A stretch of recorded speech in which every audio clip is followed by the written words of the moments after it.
फायदों को एक तरफ रखो, ब्रह्माकार वृत्ति बनाने पे ध्यान दो। फायदे तो लोगों को कर्म कांड में भी हो रहे हैं, माला फेरने में भी हो रहे हैं, जप तप करने में भी हो रहे हैं। हम लोगों का ज्ञान फायदे का नहीं है।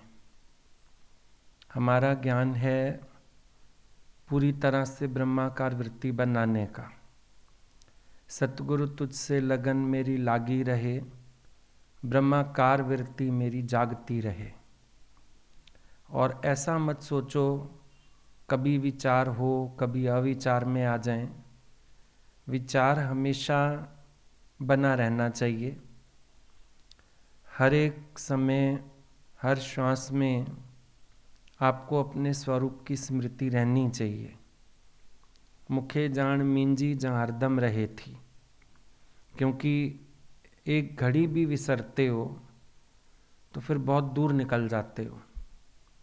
इसीलिए केयरफुल रहना है, सतर्क रहना है, जागृत रहना है और हमेशा अपने निश्चय में रहना है। ये जो हम सोचते हैं, जब मैं विचार में होता हूँ फिर मुझे जगत मिथ्या लगता है, बातें हट जाती हैं। पर जब विचार में क्यों होता हूँ? हमेशा विचार में होना चाहिए। आज अनुभव भी आपके पास यही होना चाहिए कि अभी ब्रह्म विचार से नहीं चूकते हैं। ये फिर एक ढीली बात है जो अपने आप को आप सुना देते हो और खुश हो जाते हो, मैं भी बहुत अनुभव लेके बैठा हूँ। लेकिन असली अनुभव वो है जब वृत्ति टूटे नहीं। पानी भरे पनहारियाँ रंग बिरंग घड़े, भरिया उसका जानिए जिसका तोड़ चढ़े। यहाँ भी भगवान का नदी तो बह रही है, पनघट तो है, कुआं तो है मीठा। और जितने जिज्ञासु आते हैं ये सारे पनिहारने ही हैं, अपना अपना घड़ा भरने आते हैं। लेकिन एक युक्ति यही सीखनी है कि ये घड़ा जो भर के ले जाते हो ये टूटना नहीं चाहिए। जैसे पनहारनों को देखते हो प्रैक्टिस, हाथ भी नचाती हैं, बच्चे भी उठा लेती हैं, पर उनका घड़ा गिर के टूटता नहीं है। भरिया उसका जानिए जो घर तक ले गई। तो यहाँ पर भरिया किसका जानिए? जो इस वृत्ति को कायम रख सके। अगर ये वृत्ति बीच में टूटती है तो घड़ा टूटेगा। जैसे पनिहारिन का पैर फिसला, कहीं उसको कोई रास्ते में अड़चन आ गई, अटक गया पैर, कुछ भी हो गया अगर ऐसा, तो फिर क्या होगा? फिर माना जाएगा भाई कोई फायदा नहीं हुआ इसका पानी भरने जाने का।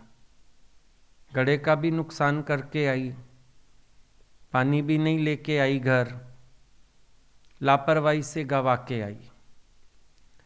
इसी तरह से जब हम चलते हैं इधर, हमारे पास भी एक सावधानी होनी चाहिए। अच्छी बात है, बहुत समय विचार बना रहता है, और वो भी क्यों बना रहता है उसका भी कारण खोजना। पता चलेगा बहुत समय एकांत में बिता रहे हो, साधना में बिता रहे हो, लिखने पढ़ने में लगे रहते हो, उतनी देर वृत्ति बनी हुई है क्योंकि बाहर की विक्षेपता से परे हो।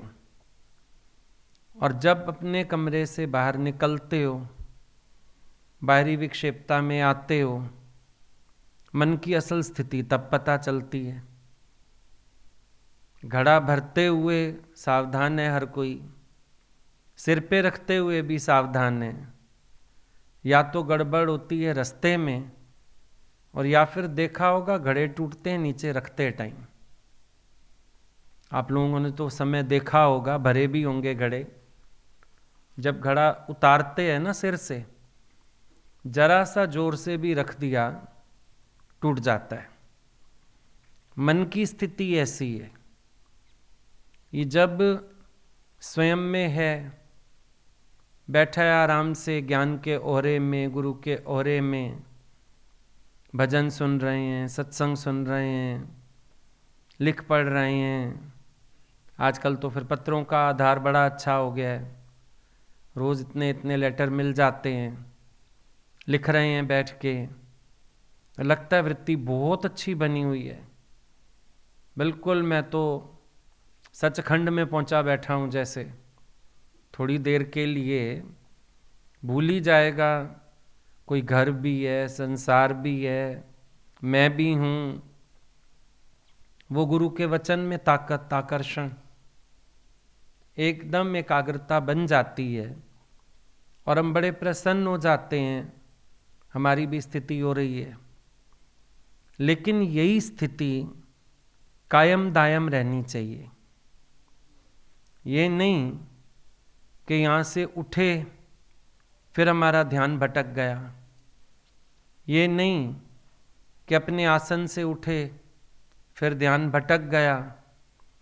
आसन से मत डोल रही तो हे पिया मिलेंगे। सबसे बड़ी सावधानी जिज्ञासु के लिए, आसन से मत डोल। कौन सा आसन? ये जो गुरु ने आत्मा की गद्दी दी है, इस आसन से मत डोल रही तो हे पिया मिलेंगे। शादी होती है लड़की की, सेजा सजाते और उसकी सहेलियां, नंदे वगैरह, सास वगैरह तैयार करके लड़की को उस सेज पे बिठा आती हैं। वो इंतज़ार करती है कि पिया जब खाली होगा तो यहाँ मेरे पास आएगा, मिलाप होगा उससे। पर समझो कोई लड़की वहाँ से उठ के घूमने चली गई,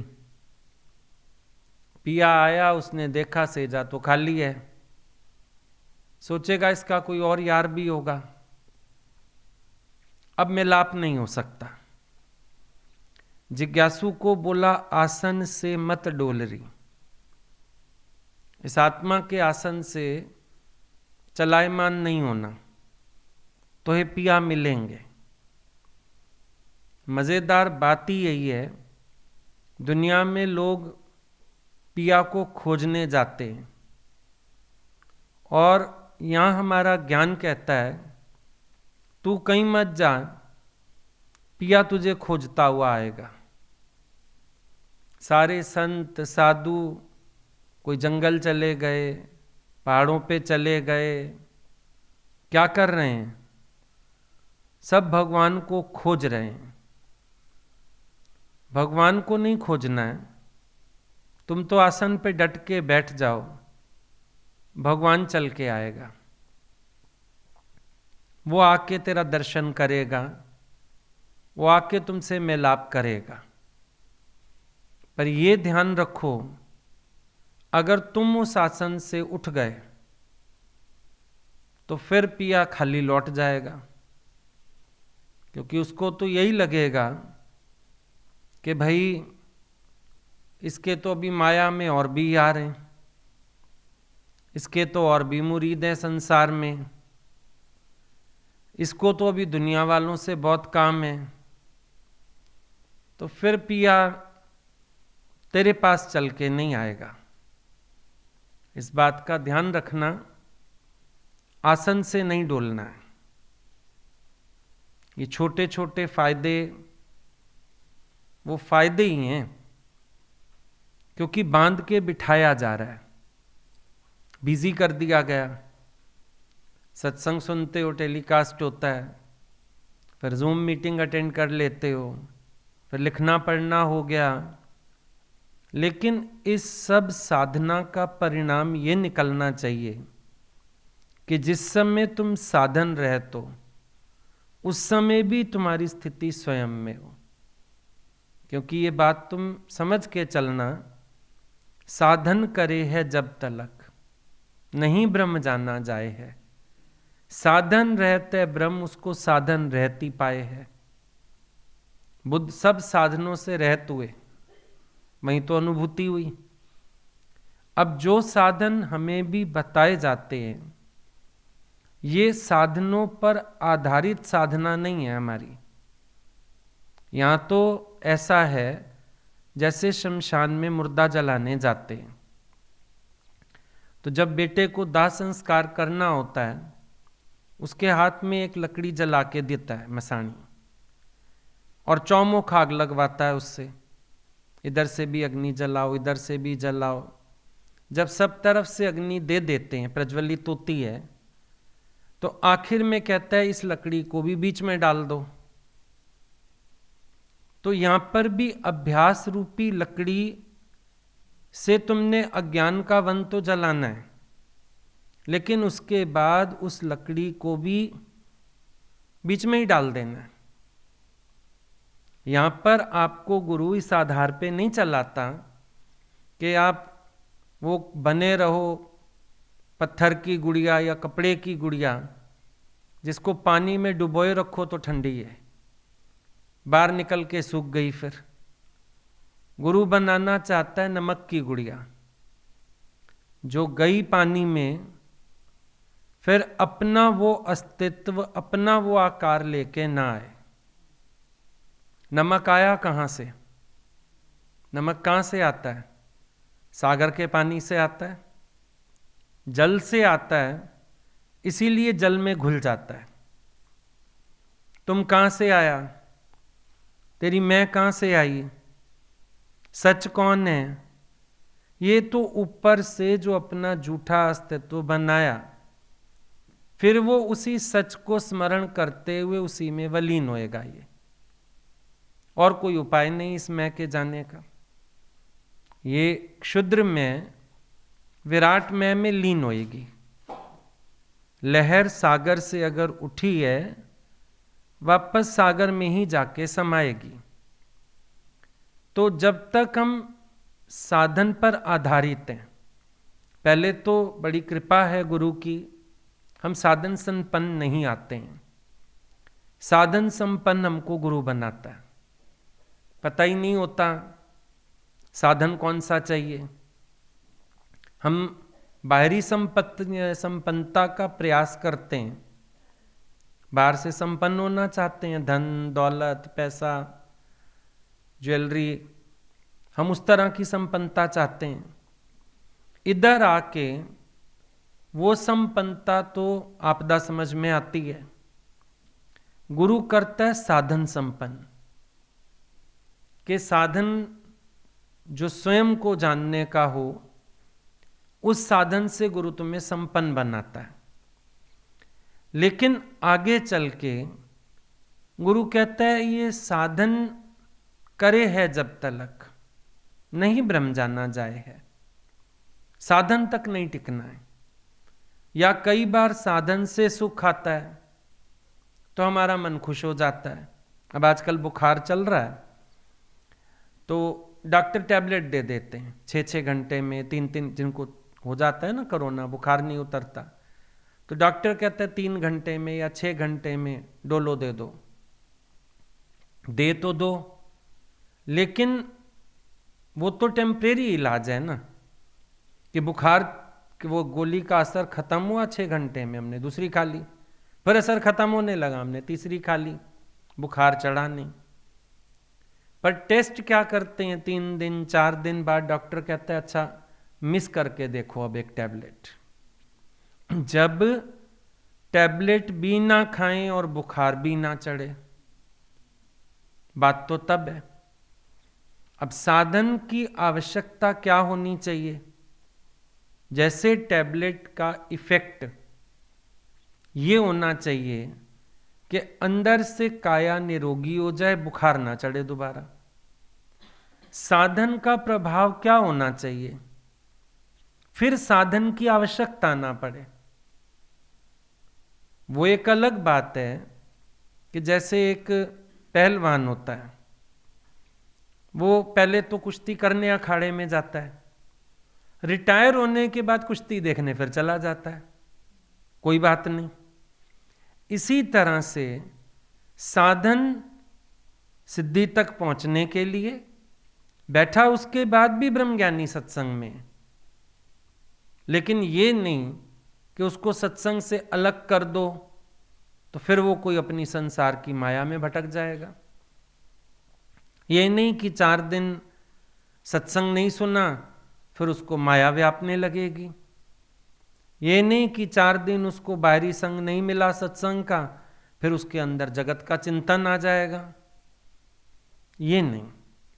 राजा जनक ने गुरु से ज्ञान सुना, एक बारी सुन लिया, अनुभव ले लिया, रहा तो फिर वो राज्य में डेली का सत्संग तो नहीं था, पर अंदर जो ये ज्ञान उतर गया, ये अपना काम करता रहा।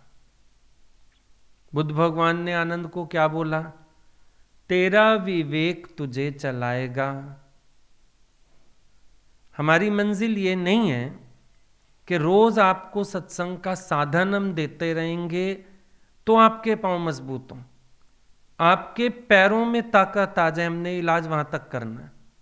चलो अपने पैरों से, भागो अपने पैरों से। ये एक बड़ा गलत आधार हम लोग पकड़ लेते हैं कि शायद हमको साधन के आश्रय ही चलना है। आज गुरु भी निश्चय में टिका देता है, उसके बाद भगवान बोलते थे प्रेम के मिलाप तो सदा ही हैं। जो लोकल रहते थे भाई वो रोज भी सत्संग आते हैं मिलने, हम लोग भी दौड़ते ही थे, पर भगवान कहते थे ये प्रेम के मिलाप सदा ही हैं, पर लेन देन तो करके बैठो, निश्चय तो करके बैठो, काम तो उतार के बैठो, आधार रख के मत चलो। ये तो यहाँ दादाजी ने सत्संग बता दिया हम लोगों को रोज का। ऐसे तो भगवान कृष्ण ने गीता का ज्ञान सुनाया, बस सुना दिया एक बार। अनमोल चीज तो एक बार दे दी जाती है, अब अगला संभाले। अब मां तुम्हें एक बार हीरे का सेट पहना देगी, शादी में ले देती है, पहले तो गोल्ड का ही देते थे, एक ही बार मिलता था जिंदगी में। ये तो अब रिवाज आ गए ना, पैसा इतना हो गया है, सोना है सस्ता हो गया, क्या हो गया, हर छोटे छोटे फंक्शन पे भी माँ तुम्हारी सेट लेके आ जाती है। आजकल बहुओं को देखो, तुम्हारी दहेज में भी 4-5 ले आएंगी, बेटा हो गया माँ फिर सेट दे गई, फिर ऐसे दे गई। पर पहले क्या होता था, इतना कीमती चीज मानी जाती थी, जिंदगी में एक बार मिलती थी, उसके बाद माँ वार त्योहार ऐसे दे जाएगी थोड़ा बहुत, कीमती चीज एक बार मिली। ये ज्ञान भी ऐसा है, जिन्होंने भी दिया, भगवान राम ने सुना, वशिष्ठ मुनि के यहाँ रह के एक बार सुन लिया, उसके बाद रोज सत्संग थोड़ी हुआ, फिर ज्ञान पर उनका जीवन चला। हम लोग भी इस बात को समझ के चलें कि साधन आधारित नहीं, अपने आप को जांचो, बाहरी साधन ना होने पर भी मन की स्थिति क्या है। एक विचार काल है, एक अविचार है। अब विचार और अविचार ये कब तक है? जब तक साधक परिपक्व नहीं है। विचार भी है, अविचार भी है, लेकिन जो मैं सत्स्वरूप ब्रह्म हूं, अष्टावक्र गीता में बोलता है, ब्रह्म ज्ञानी जीवन मुक्त पुरुष विवेक विचार से भी परे। विवेक विचार क्या? विवेक माना सत्य असत की डिफरेंशिएशन, लेकिन जब फैसला हो गया सत्य ही सत्य है, असत की कोई भावना ही ना बची, अब क्या करें? क्या अब हम ये बात कर सकते हैं कि मुझे विवेक चाहिए? जब सत्य सत्य है तो विवेक किसके लिए चाहिए? असत्य तो कुछ है ही नहीं, आप सत्य कि ये सब सत्य। विचार कब तक चाहिए? जब तक देह अध्यास का विचार आता है। एक निश्चयात्मक बुद्धि हो गई, अब विचार का भी क्या करेगा? विज्ञानी विचार के कर्म करे, विचार के सिवाय तो वो है ही नहीं। एक ब्रह्म विचार पक्का हो गया ना अंदर, ये स्थिति अज्ञान करके है, विचार और अविचार। क्योंकि बोलता है अविचार में जैसे जगत भासता है, विचार काल में ज्ञानी की वो स्थिति नहीं है। विचार काल में जगत नहीं भासता है उसको। लेकिन फिर विचार और अविचार की बात आ गई, यानी विचार माना जब तुम आत्म विचार में हो, अविचार माना जब तुम देह अध्यास में हो। तो ये तो गड़बड़ अवस्था हुई ना अभी। इसको मंजिल मत मान लो कि जब मैं विचार में हूं, जब क्या होता है। एक फैसला करो ना बैठ के गुरु के पास, हु आर यू। ऐसा तो कभी नहीं कहते हो जब मैं विचार में हूं कि मैं स्त्री हूं, जब मैं विचार में हूं मैं पत्नी हूं, जब मैं विचार में हूं मैं मां हूं। कभी अज्ञान में भी नहीं बोली ये बात। तो पक्का हो गया एक बार तो हो गया। कभी किसी दूसरे के पति को भी अविचार में अपना माना, कह दिया शायद ये मेरे वाला ना हो। पक्का है, पक्का पता है सबको। पहले जमाने में तो कितने घूंघट काट के चलती थी औरतें, और आदमी 10 फुट आगे चलते थे। देखा होगा तुम लोगों ने, तो वो समय ही देखा होगा। आजकल चलते हैं हाथ पकड़ के, साथ साथ गाड़ी में। पहले बस पकड़ने जाना होता था, ओ भाई वहां मोड़ पे पहुंच गया, तुम अभी घर से भी नहीं निकली। बोलता भी जाता था, गुस्सा भी करता जाता था, चलता भी जाता था, देखना ही नहीं मुड़ के पीछे। तो भी पता होता था ये हमारे वाला है, चाहे घूंघट भी काढ़ा हो, तो भी उसके पीछे चलते थे, किसी और के पीछे चल दिए किसी दिन। फिर यहां इतनी निष्ठा क्यों नहीं होती है? यहां भी तो ऐसी निष्ठा पक जाए, भूले से भी किसी और के पीछे ना चलो, मतलब द्वैत में ना हो, दूजा भाव ना बने, मन में कोई और विचार पैदा ना हो, विक्षेपता ना उठे, दिखे ही नहीं कुछ। अब आप लोग देखे को अनदेखा करते रहते हो, सीन को अनसीन करने की कोशिश करते हो, फिर कहते हो उसमें भी शांति है। अभी भी पूरी शांति नहीं।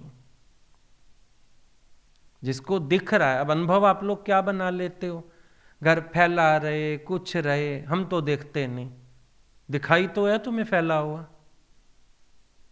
इग्नोर कर रहे हो, उसको अनुभव बना रहे हो। हम तो अपने काम से काम रखते हैं, बहू कहीं आए कहीं जाए, मैं तो ध्यान नहीं देती। ध्यान ही तो दिया होगा, पता कैसे चला कहीं गई है? ध्यान ही तो दिया होगा। दादाजी वाली स्थिति तो नहीं हुई कि 1 महीना पत्नी घर में नहीं, नाश्ता कर रहे थे, बच्चों ने कहा आज तो मम्मी आने वाली है। बोला मम्मी तुम्हारी कहीं गई है क्या? बोला 1 महीने से घर में नहीं है, मायके गई है, आपको पता नहीं है? बोला हमको कोई वास्ता ही नहीं पड़ता उससे, मैं बाहर आता हूं, खाना पीना कोई भी दे देता है, खा के मैं अपना चला जाता हूं। अवस्था तो ये हुई ना। आप लोग सारा कुछ देखते हो, फिर कहते हो हम नहीं देखते, फिर खुश हो जाते हो मैं ज्ञानी हो गया हूं। काम करे ना करे तो पता तो चलता है नहीं कर रही। करे ना करे का क्या मतलब? इतना हो गया कि अब लड़ाई ना हो जाए, बोलते नहीं, टोकते नहीं, एक स्वभाव हो जाता है चलो इग्नोर करने का, एक खौफ हो जाता है दिमाग में, फिर सारे घर का माहौल बिगड़ेगा, फिर चुप तो अगली भी नहीं रहेगी, जवाब तो देगी, रिएक्शन तो करेगी, फिर उतना सुनना पड़ेगा, फिर आखिर भी चुप हमें ही होना पड़ेगा। चलो इस चक्कर में चुप हो गए। लेकिन ये कह सकते हैं दिखता नहीं है। हम मुंह से बोलते हैं दिखता नहीं है, लेकिन दिखता तो है, नजर तो जाती है, उलझन तो होती है, दिमाग में बात तो आती है, पता तो है इसका फर्ज, इसकी ड्यूटी, अभी उतनी लीनता स्वयं में नहीं है कि दिखते हुए ना दिखे। अभी आप जो स्थिति बता रहे हो ना कि दिखते हुए नहीं दिखता, इसमें मन इन्वॉल्व है। और जो स्थिति गुरु बताता है दिखते हुए ना दिखे, मतलब आंखों को तो दिख सारा कुछ रहा है पर अंतर एक ना दो, ये डिफरेंस है। बाहर कर्ता भोक्ता, अंतर एक ना दो। क्या अवस्था है ज्ञानी की कि उसका अंतःकरण नहीं वर्तता है। आप महसूस करना, आपका चित्त अभी वर्त रहा है, चित्त की वर्तन जारी है। ये नहीं कह सकते कि मेरा चित्त नहीं वर्तता है। अब कर्ता भाव बाहर से आप इनकार कर दो, पर चित्त को देखा ये कर्तापने में वर्तता है। कोई काम भी कर रहा हूं, मैं करता तो ऐसे कर लेता, मैं तो ज्यादा अच्छा कर लेता, हम लोग तो अपनी सास से ऐसे डरते थे। ये आपका अंतःकरण ना वर्तता है अभी, मुंह कुछ नहीं कह रहा। बाहर से आप खाली भी बैठे हो, चुप भी बैठे हो, लेकिन चित्त को देखो, चित्त वर्तता है। और जिस दिन चित्त नहीं वर्तेगा, चित्त का अकर्तापना, समाधि असल में वो है। अब सुन लिया आपने, अकर्ता भाव समाधि है। सारी बोलते भी हैं, सुनते भी हैं, सुनाते भी हैं, अकर्ता भाव समाधि है। पर कौन सा अकर्ता भाव? जब चित्त की खेचल खत्म हो ना, चित्त भी तो अकर्ता होए। अब करता नहीं तो करावता, वर्तन नहीं छोड़ रहा है। जगत मिथ्या, ये तो विचार है। असल में तो जितना प्रयोजन रहत होते जाओ, जगत होए ना होए बराबर है। इस झेड़े में भी पढ़ने का मन नहीं करता, जगत है या नहीं है, मिथ्या है या सत्य है, जो है सो है, मुझे क्या करना। मेरा चित्त जब वर्तना छोड़े, अब ऐसे मैंने कह दिया मिथ्या है जगत, पर चित्त तो वर्त ही रहा है। अच्छा भी लग रहा है, बुरा भी लग रहा है, उम्मीद भी हो रही है, इच्छा भी हो रही है, काम क्रोध भी उठ रहे हैं, शिकायत भी आ रही है, तो चित्त तो वर्त ही रहा है। ऐसे मैंने मिथ्या कह दिया। मिथ्या कह देने से चीजें मिथ्या थोड़ी हो जाती हैं। मिथ्या का निश्चय अंदर से उठता है। मिथ्या की भावना भीतर से आती है और अंदर से मिथ्या हो गया। अब क्या ज्ञानी बैठ के सारा दिन बोलेगा जगत मिथ्या, जगत मिथ्या? मिथ्या कैसे है? जब उसके चित्त पर किसी चीज का प्रभाव नहीं है, ना वर्तन है। प्रभाव में आके ही वर्तते हैं वैसे तो। जब वर्तन नहीं है चित्त में किसी भी प्रकार की, तो वो कह देता है जगत मिथ्या। ये तो जब हम अपने को बना नहीं पाते, प्रभावित होते हैं, विक्षिप्त होते हैं, तो हमको एक विचार लेना पड़ता है सारे के लिए। जगत मिथ्या है, मिथ्या कह के हटाते हैं, मिथ्या कह के वैराग लेते हैं, मिथ्या कह के अपने को इच्छाओं से खाली करते हैं। पर वैसे अगर मिथ्या एक निश्चय की बात है, तो मतलब यही है कि मैं प्रयोजन रहत हूं। अब जिस चीज से मैं प्रयोजन रहत हूं, मेरे लिए मिथ्या हो गया। बचपन में गुड़िया में इतने प्राण बसते थे कि सोते भी उसको साथ लेके थे। बड़े हो गए, असली गुड्डा मिल गया। उस गुड़िया को मिथ्या कहने की जरूरत पड़ी है? मैच्योर होते होते, शादी भी ना हुई हो चाहे, मैच्योरिटी आते आते, समझ आते आते, गुड़िया को मिथ्या भी नहीं कहा तुमने, जो बचपन में तुम्हारे प्राण थे, जिसमें जिसकी शादी कराया करते थे।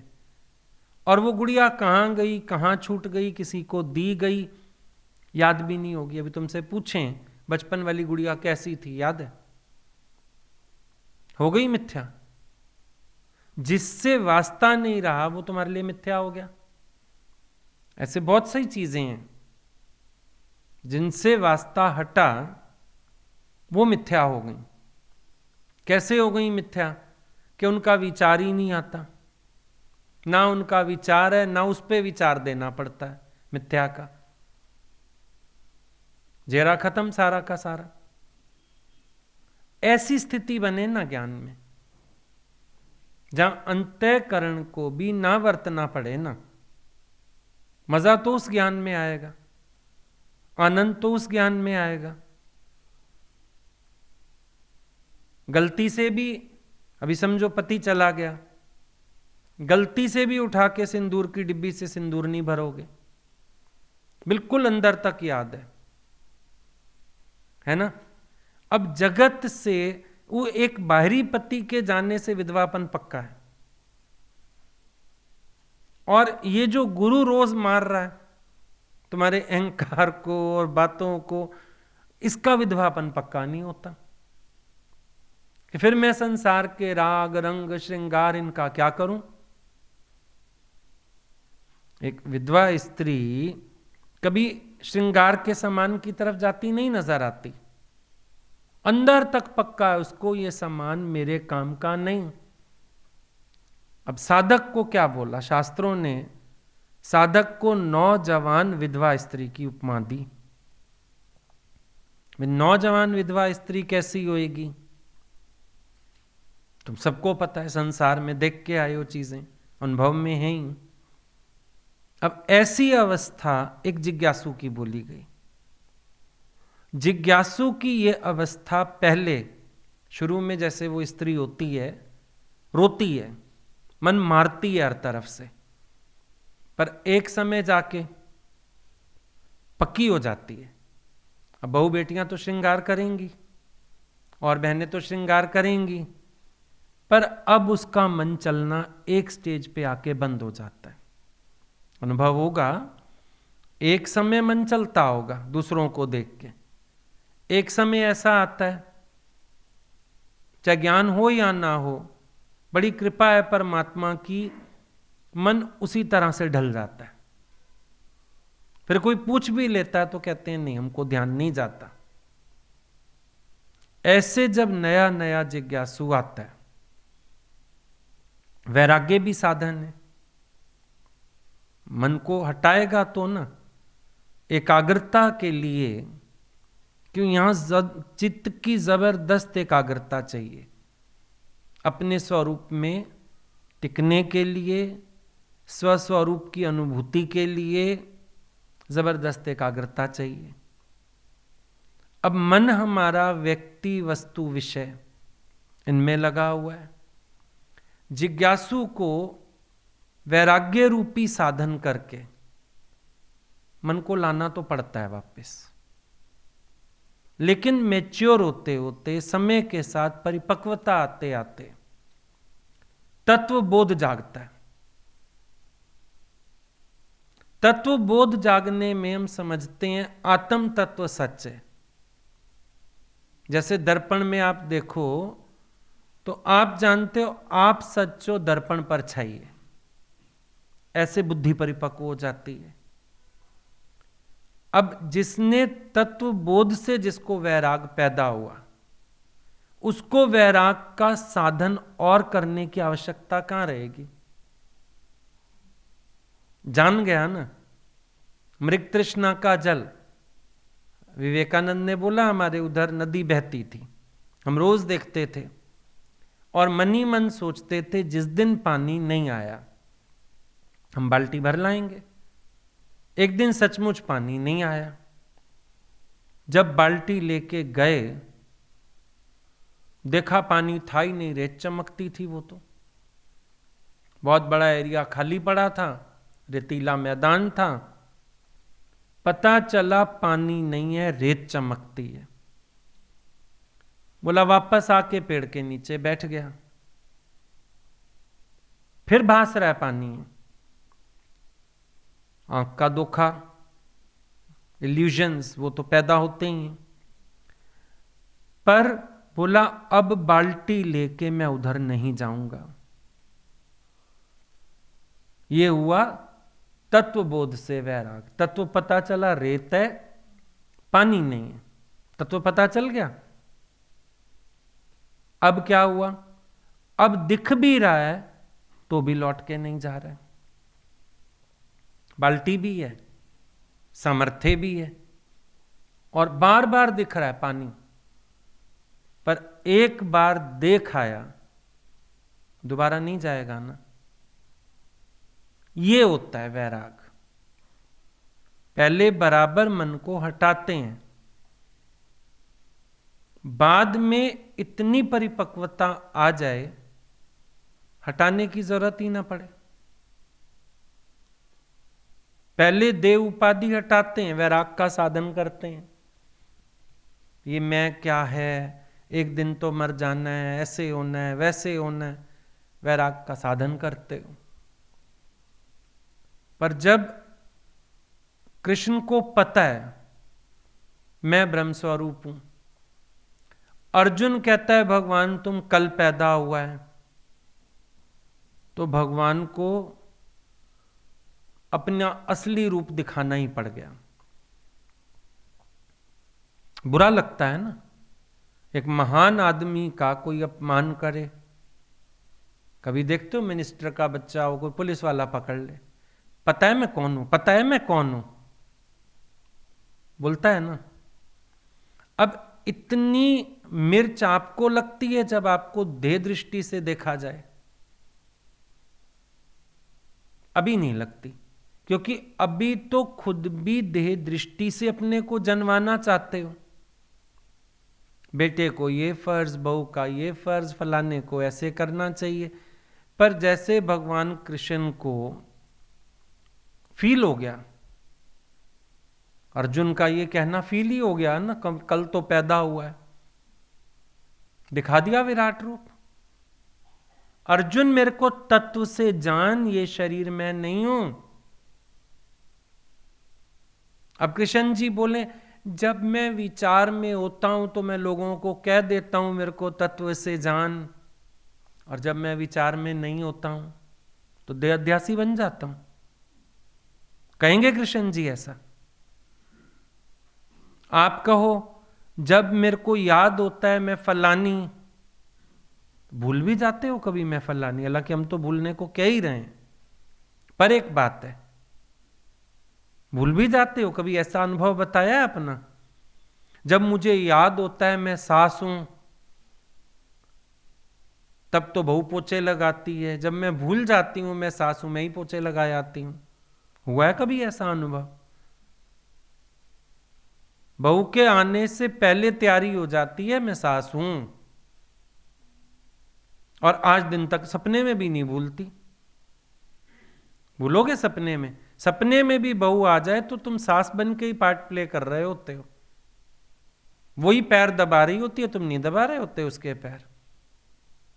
सपने तक पक्का है। निज स्वरूप, ये भी तुमको इतना पक्का हो जाए। वहां तो हमने एक दिन भी ऐसा अनुभव नहीं सुनाया जब हम उस विचार में होते हैं। एक दिन भी नहीं कहा आपने। जब मेरे को विचार होता है मैं स्त्री हूं, जब मेरे को विचार होता है मैं पुरुष हूं, कहा है? फिर जब मेरे को विचार होता है मैं आत्मा हूं, ये क्या मतलब है? हूं तो हूं, जब क्या तब क्या, कभी हुआ कभी नहीं हुआ, इसका क्या मतलब? ब्रह्मनिष्ठा में रहो। सबको टेंशन है इस साल के साथ कोरोना विदा हो जाए।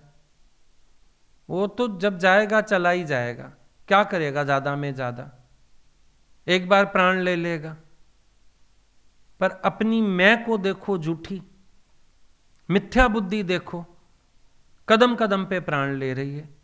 इसको विदा कर दो पुराने साल के साथ, जरा कोई स्वाद आए। अपने स्वभाव छोड़ो,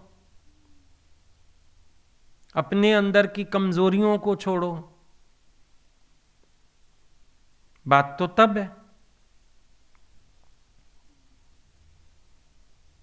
अब ये तो विचार कोई करता नहीं, बस अपने को खुश करके बैठे हो। हाँ, ज्ञान से भी हमको फायदा हो रहा है, बहुत फायदा हो रहा है। कैसा फायदा है? ऐसा फायदा तो कोई भी नहीं चाहता कि दवाई खाते रहो ठीक रहो, दवाई छोड़ो फिर बीमार हो जाओ। अब कई मेडिसिन है ना, डॉक्टर लिख के ही दे देता है, बीपी की, शुगर की, लिख के ही दे देता है, खाते रहना, दिहाड़ी पे लगे रहो, पत्ते मंगवाते रहो, खाते रहो। लेकिन एक दिन गोली ना खाओ ना, फिर बीपी शूट कर जाता है। अब आपने कहा डॉक्टर की दवाई से मैं ठीक हूं, कहां ठीक हो? आप तो जब तक दवाई खा रहे हो तब तक ठीक हो, इलाज थोड़ी हुआ। बहुत सी चीजों को हम ऐसे एक्सेप्ट किए बैठे हैं और खुश हैं। कोई पूछता है ठीक हूं? हाँ मैं ठीक हूं। कहां ठीक हो? एक दिन 2 दिन दवाई ना खाओ बीमार हो जाते हो। ठीक कैसे कह रहे हो अपने को? तुम्हें पता ही नहीं है तुम ठीक नहीं हो। पता है तुम जो कह रहे हो मैं ठीक हूं, तुम ठीक हो? हम नहीं मानते इसको ठीक। भाई जो व्यक्ति दवाई खाता है तब तक ठीक है, और दवाई छोड़ता है बीमार हो जाता है, उसको ठीक कैसे माने? आप मान रहे हो अपने को ठीक।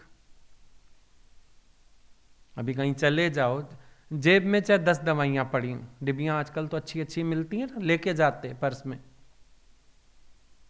और जी आओ जी बैठो जी, ठीक ठाक हो? हाँ जी बिल्कुल ठीक है जी, बिल्कुल ठीक है। खाना लगवाएं?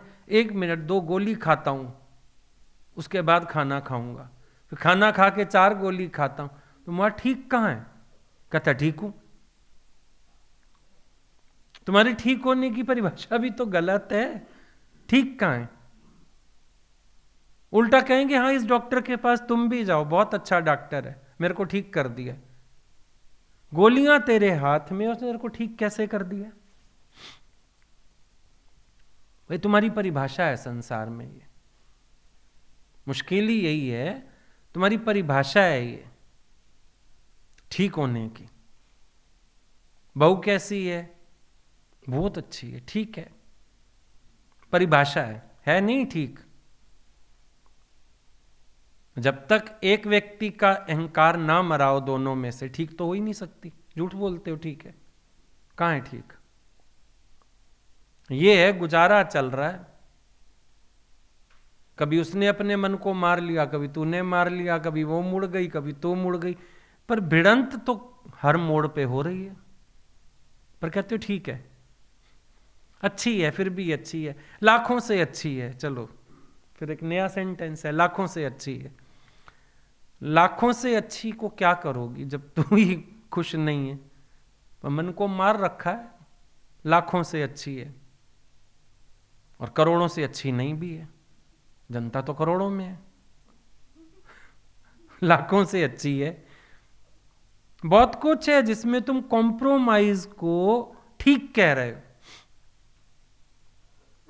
दवाई खाते रहते हैं, अब कहेंगे शुगर की दवाई खाते रहते हैं, मेरी शुगर बिल्कुल ठीक है। बिना दवाई के ठीक करे ना, एक ऐसी स्टेज आए दवाई की जरूरत ना पड़े, तब माने हाँ भाई ठीक है। एक ऐसी स्टेज आए बीपी की गोली ना खानी पड़े, तब मानो ठीक है। तुम्हें यही नहीं पता बीमारी क्या है, कहते ठीक है। वहीं गोली खाते हैं, वहीं कहते हैं ठीक हूं। वहीं सुई लगाएंगे, क्या लगता है? इंसुलिन, शुगर का है ना, वहीं सुई लगाएंगे। वैसे अभी 2 मिनट पहले पूछा तो कह रहे ठीक हूं। फिर ये सुई क्यों लगा रहे हो? ठीक हो तो? नहीं, ये तो लगा के रोटी खानी पड़ती है, तो इसका मतलब ठीक नहीं हो ना। तुमने यत्न, अच्छा फिर ठहर भी जाते हो, गोली से इंसुलिन से शुगर नॉर्मल आ गई, ठहर जाते हैं। तुमने भी प्रयत्न नहीं किया कि मैं वॉक बढ़ाऊं, एक्सरसाइज बढ़ाऊं, परहेज बढ़ाऊं, मेरी दवाई छूटे। और डॉक्टर को तो क्यों ही बंद करनी है। दोनों डूबे बापरे बैठे पत्थर की नाव। ये दुनिया में भी तुम पागल बने हुए, यहां आके फिर पागल बनते हो। जब मैं विचार में होता हूं तो हम क्या करें उसको? तू विचार अविचार से ऊपर उठना, अपने स्वरूप में जाग। जब विचार में का क्या मतलब? निश्चय में रहो तुम अपने। यहां के भी पागल बन जाते हैं। तो शुक्र है गुरु बनने नहीं दे रहा, नहीं तुम तो खुश हो दवाई की गोली साथ रख के। ज्ञान हमारे साथ है। ज्ञान साथ है या ज्ञान निश्चय में? भाषा ही अजीब बोलते हैं लोग। ज्ञान हमारे साथ है, क्या करें उसको?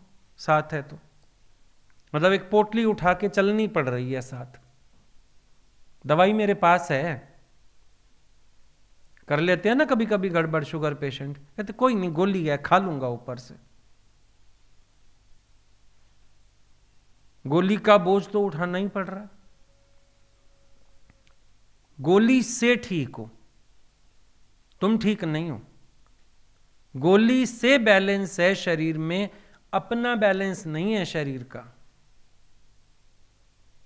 गोली से वैल्यूज नॉर्मल आ रही हैं, बिना गोली के अब नॉर्मल है सब।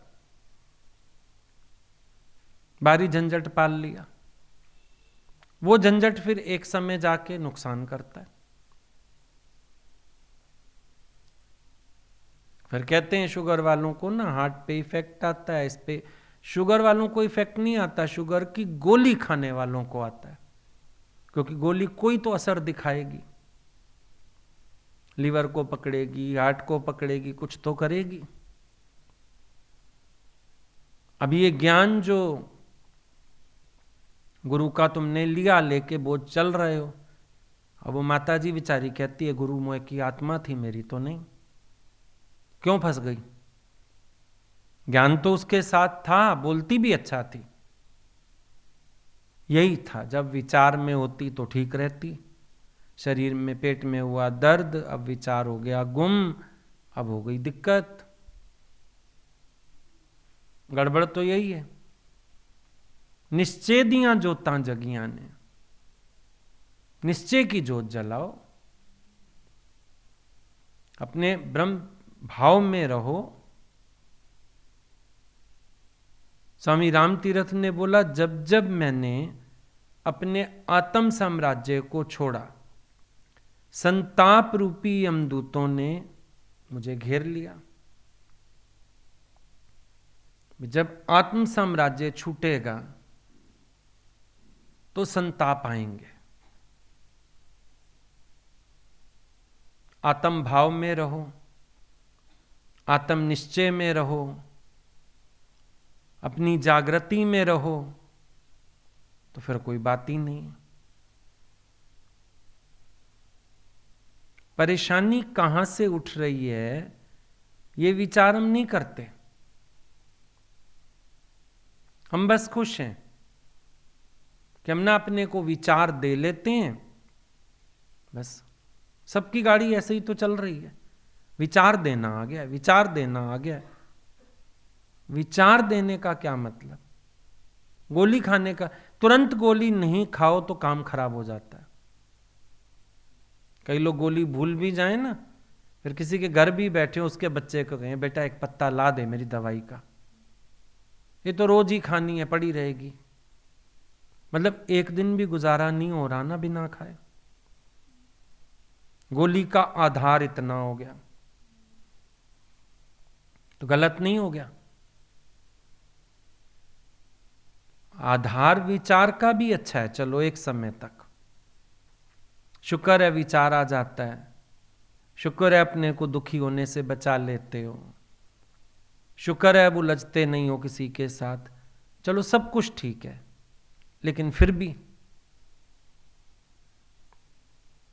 भी सोचने जैसी बात है, तो हम अपने निश्चय में ज्यों के त्यों क्यों नहीं खड़े हैं?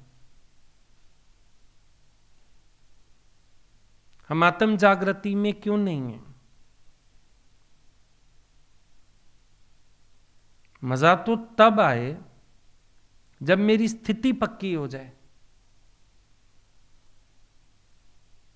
पूरा ठीक अपने को तब मानो जब दवाई खाने की जरूरत ना पड़े, तब है मजा। फिर चाहे डॉक्टर से दोस्ती भी हो, जाओ उसके क्लिनिक के आगे से निकल रहे हो, चले जाओ, चाय पियाओ, बैठाओ, कोई मना नहीं है, दोस्ती रखो डॉक्टर से। लेकिन डॉक्टर से दोस्ती का आधार ये नहीं होना चाहिए कि मेरे को गोली खानी है, इसलिए दिखाने जा रहा हूं कि फिर नई गोली मिल जाए कोई। देखा, बुढ़ों के सबसे अच्छे दोस्त डॉक्टर होते हैं। कहीं कोई डॉक्टर मिल जाए, कहीं कोई मिल जाए, चाहे बीमारी है, वो कहेगा मैं न्यूरो सर्जन हूं, दिमाग का डॉक्टर। अच्छा अच्छा, हाँ बेटा ऐसे चक्कर आते हैं, फलाना होता है, जबरदस्ती। मैं ऑर्थो वाला हूं भाई, हड्डियों का। हाँ दर्द तो होता है, मेरे भी घुटने दर्द करते हैं, इधर दर्द होता है, कहीं से भी ढूंढ लेते हैं बात। डॉक्टर मिल गया तो उसको यूज कर लो। होना ये चाहिए कि बिना डॉक्टर के चलते रहो। बड़े लोग क्या बोलते थे? पैर गरम, पेट नरम, सिर ठंडा, और आए डॉक्टर तो मारो उसको डंडा। बचपन से हम लोगों को सुनाया जाता था, पैर गरम, पेट नरम, सिर ठंडा, और आए डॉक्टर तो मारो उसको डंडा। पैर गरम कैसे होते हैं? पैर गरम माना चलते वाले, चलने वाले पैर, जो पैर चलने से परहेज नहीं करते, गरम है पैर इसके, चलता रहता है, दौड़ता रहता है, आलस नहीं करता है।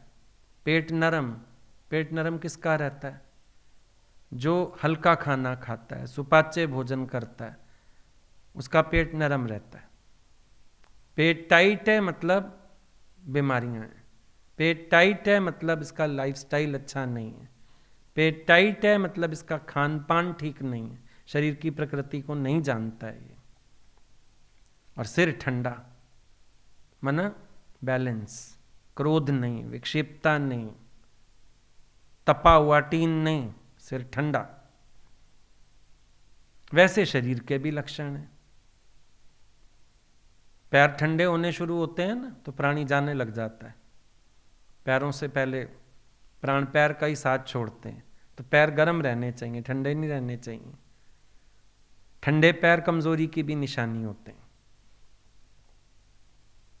पेट नरम होना चाहिए, और सिर जो है ठंडा, नहीं तो बीपी हाई है, ब्रेन हेमरेज का डर है। शरीर की भी प्रकृति है और ज्ञान भी है उसमें, और लोग बड़े खुश होते हैं। जो डॉक्टर मिल जाए उससे एक गोली लिखवा लो, उसमें भी गड़बड़ हो जाती है, एक की दवाई दूसरे को काटती है। एक हॉस्पिटल जाओ जहां सारे डॉक्टर सलाह करके दवाई दें, फिर भी ठीक है। पर फिर भी डॉक्टर से ये पूछो मैं कौन सा यत्न करूं जिससे मेरी गोली भी छूटे। तुम यहां तक पूछते हो परहेज जहां तक गोली और परहेज सेट हो जाए। डॉक्टर कहते ना ये चीज मत खाना, नहीं गोली भी काम नहीं करेगी, उस तो परहेज समझ में आएगा। पर उससे कभी पूछा कि डॉक्टर साहब ये बताओ गोली ना खानी पड़े उसके लिए परहेज बता दो, एक्सरसाइज बता दो। बड़े खुश होते हैं, डॉक्टर ने मुझे अल्ट्रासाउंड कहा है, डॉक्टर ने सीटी स्कैन कहा है, कोई अच्छी चीजें हैं, खुश हो जाते हैं। सबको बताएंगे बढ़ बढ़ के डॉक्टर ने कहा है सारे टेस्ट कराने हैं।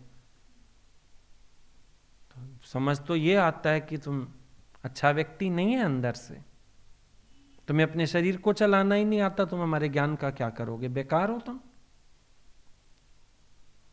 तुमने भगवान की इतनी अच्छी नेमत का नाश पीटा हुआ है, क्या करोगे तुम? बड़े खुश होते हैं, डॉक्टर ने ये कहा है, डॉक्टर ने वो कहा है, दवाई लिख दी है डॉक्टर ने, और तसल्ली हो जाती। अजीब बात देखो, अगर डॉक्टर के पास पहुंच जाओ तसल्ली में आ जाते हैं। तबीयत खराब हो धीरज कर लो थोड़ा सा, नहीं नहीं ले चलो डॉक्टर के पास। वहां पहुंचते ही आधी तबीयत ठीक, कभी पेशेंट को लेके जाओ डॉक्टर तक, अभी वहां पहुंचा दिया, नर्सिंग होम पहुंचा दिया, हॉस्पिटल पहुंचा दिया, लेटा दिया बेड पे, डॉक्टर साहब आ रहे हैं, पेशेंट को पूछो अब कैसा लग रहा है, हाँ अब थोड़ा ठीक लग रहा है। क्या हुआ?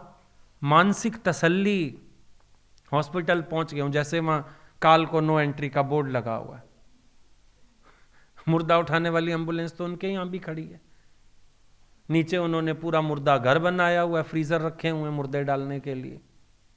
पर मन की तसल्ली देखो, फिर डॉक्टर आ जाएगा और तसल्ली, 6 घंटे बाद डॉक्टर छुट्टी कर दे, इतना पेशेंट का मुंह देखो, सवेरे तक रख लो डॉक्टर साहब देख लो, अरे भाई डॉक्टर ही कह रहा है कुछ नहीं है, घर जाओ, तो भी रुकना चाहते हैं। है ना हमारी साइकी प्रॉब्लम्स। ऐसे तुम लोग ज्ञान में करते हो। गुरु कहता है टेम्परेरी आधार मत पकड़ो, आपको बताएंगे तो खाली हो जाएंगे कि हमको डस्टबिन क्यों समझाया तुमने। तू अपने अज्ञान के वन को अपने निश्चय की अग्नि से जला। बात आ गई ना, आपको बताएंगे तो फिर ठीक हो जाएगी। क्यों तुम्हें ठीक करनी क्यों नहीं आती? छोटी मोटी रिपेयर तो बंदा घर कर लेता है। आदमी तुम्हारे घर में वो ट्यूब बल्ब वही बदल देता है, फ्यूज ठीक कर लेता है। ना आता तो कितने ताने खाता है बेचारा, इनको तो कुछ ही नहीं आता, बल्ब भी मैं खुद लगाती हूं, इनको तो वो भी नहीं आता। अब छोटी मोटी रिपेयर तो घर में करते हैं ना, सारे ही करते हैं। अपने मन की रिपेयर करनी सीखो। बड़ी बीमारी है तो आओ, ऑपरेशन की जरूरत है तो, वरना करो अपने मन को ठीक, वहां भी आधार चाहिए। स्कूटर होता है जिनके पास, अब वो उसका वो उतर जाता है एक साइड से, बोनट ही होता होगा उसका भी, वो उतारते हैं उसको, ऐसे निकल आता है, वो उसकी भी सफाई सफाई कर लेते हैं, पता नहीं क्या क्या कर लेते हैं। चल स्कूटर भी घर में ठीक कर लिया, चल नहीं रहा, टेढ़ा कर लिया उसको, टेढ़ा करके फिर स्टार्ट करते हैं, फिर वो हो जाता है। वे कहते हैं देखो कर लिया हमने स्टार्ट। उनका किसी के साथ भी ऐसी जबरदस्ती करोगे चल ही पड़ेगा बेचारे का वो ढक्कन उतार दिया, टेढ़ा कर दिया, लाते मार रहे हो, किसी के भी करोगे चल ही पड़ेगा। पर कोशिश क्या होती है? पैसा लगेगा, मैकेनिक के पास ना जाएं, घर में ही ठीक कर लें छोटी छोटी चीजों को, इलेक्ट्रिशियन बुलाएंगे, प्लम्बर बुलाएंगे, पैसा लेगा। तो ज्ञान का निश्चय भी तो तुम्हें दिया है, तुम अपने मन को बनाना सीखो, ठीक करना सीखो। कोई मनन की डेप्थ होनी चाहिए, अपनी कमी पकड़ पाओ, अपनी भूल पकड़ पाओ, अपने विचार से अपने को बना पाओ, इतना तो तुम्हें भी मजबूत होना चाहिए। हर जगह आधार। हम कह रहे हैं ज्ञान के आधार से भी ऊंचे उठो, तुम्हें तो भी बाहर आधार चाहिए। कोई भैया समझा दें, कोई दीदी समझा दें, गुरु समझा दे, फलाना समझा दे, तुम्हें सारे ही समझाते रहे, तुम अपने आप को ना समझाओ, अपने मन को खुद समझाओ। तुम्हें भी तो अपने मन को बनाना आना चाहिए। टके टके की बातें, व्यवहार की बातें गुरु से बैठ के करें, फिर ये बात करें, फिर क्यों? तुम्हारा निश्चय कहां है? तुम्हारा ज्योति स्वरूप है, तो अपना अंधेरा भगाना सीखो। सब कचरा लेके बैठे हैं दिमाग में फालतू का। हम भी कुछ समझा दें, फिर हमको 2 क्लासें और देनी पड़ती। पर आपने उस दिन सत्संग में ये समझाया, ये बताया, फिर अब ये बताओ, फिर वो बताओ। अरे भाई इशारा दे दिया ना, अब तुम अपना मनन करो जाके। अपनी घोट तो नशा हो, इसीलिए तो नशा नहीं चढ़ता सालों बैठने के बाद भी, क्योंकि अपनी घोटनी सीखते ही नहीं। कोई घोट के दे दे, कोई दूसरा कर दे ये काम। तेरे दांत ना चलते हैं, किसी जवान बच्चे को बुलाओ, बेटा ये बादाम चबा के दे दे मेरे को, खाओगे? खाओगे वो वाले बादाम? कोई और चबा के कटोरी में निकाल के चम्मच के साथ तुम्हें दे दे, लो माता जी खा लो। खाओगे? फिर यहां तुम्हें चबाया हुआ दूसरे का क्यों चाहिए? अपना निश्चय कहां है तुम्हारा? कभी कहोगे गुरु चबा के दे दे, कभी कहोगे दूसरा चबा के दे दे, कोई समझा दो, कोई ऐसे कर दो, हमें तो आता नहीं है। भाई तुम इतनी भी सामर्थ्य नहीं है तो फिर तुम चलो यहां से, तुम्हारा काम नहीं है। ना हमको इयाणे चाहिए ना सियाणे चाहिए, हमको तो सिबाना चाहिए। चलो सियाणे का यहाँ काम नहीं है, तुम सोचते हो इयाणा बन जाऊं, इयाणा तो बिल्कुल ही नहीं चाहिए, हमारे ज्ञान के काम का ही नहीं, मत्ता खाएगा, निकले यहां से, हमें सिबाना चाहिए। जो हमारा इशारा समझे, अपना घोटे, अपना निश्चय करे और आनंद में रहे। रोज हम बैठ के लोरियां नहीं सुनाएंगे तुम्हें गोदी में कि हाँ चलो भाई आज तेरे को फिर ज्ञान का झूठा दें, फिर दें। क्यों? तुम्हारा निश्चय कहां है? और इतना समय तुमने निश्चय नहीं किया, आगे तुम करोगे नहीं, उम्मीद भी नहीं है, तो तुम्हें यहां से विदा करने में ही हमारी भलाई है। अब तक तुमने बैठ के क्या किया? अपना निश्चय परिपक्व करो ना। तुम्हें रोज आधार क्यों चाहिए बाहर किसी का? अपनी जागृति में आओ। यहां पर गुरु हमको बाहरी कोई भी आश्रय पे नहीं टिकाता, सच का ज्ञान देता है और कहता है सत्य में अपनी स्थिति करो, अपना निश्चय करो। रोज गुरु तुम्हें बैठ के लोरियां नहीं सुनाएगा। बहुत छोटा होता है बच्चा तो माँ लोरी सुनाती है, बड़ा हो जाता है तो चल जा सो अंदर, माँ उल्टा पहले ही सो जाती है, तू पढ़ता रहे, जब सोना हो लाइट बंद करके सो जाइए। कि सोते टाइम माँ को फिर जगाने आएगा, मम्मी मम्मी लोरी सुनाओ, नींद नहीं आ रही। नहीं, कोई मतलब ही नहीं माँ का, बड़े हो गए, अभी भी आ जाए उसको कह लोरी सुनाओ, ऐसा होगा क्या? फिर बच्चे तो बैठे बैठे सो जाते हैं। टीचर ने पूछा मां से भी ऊंचा दर्जा जो है टीचर का क्यों है? एक बच्चे से पूछा, भाई तुम बताओ, तुम्हारी मां से भी ऊंचा दर्जा है तुम्हारी मैडम का, ऐसा क्यों? बोला मां जब लोरी सुनाती है एक बच्चा सोता है, मैडम जब लेक्चर देती है सारी क्लास सो जाती है, इसीलिए आपका दर्जा ऊंचा है। तो तुम्हें भी लगता है गुरु का दर्जा ऊंचा है? सत्संग में नींद अच्छी आ जाती है, बाद में नींद ना आ रही हो तो 4 प्रश्न पूछ लो, ये विचार चल रहा है, वो विचार चल रहा है। कोई बात करने आने की आवश्यकता नहीं, अपने निश्चय में रहो बस। इतनी समाधानता सबके पास है, अपने निश्चय में टिको जाके। और नहीं टिके हो तो तुम टिकना चाहते भी नहीं हो, हम टाइम नहीं वेस्ट करेंगे तुम्हारे साथ। तो जब विचार में तब विचार में, या विचार हमें याद दिलाना है, ये सब अज्ञान है। आई बात समझ में?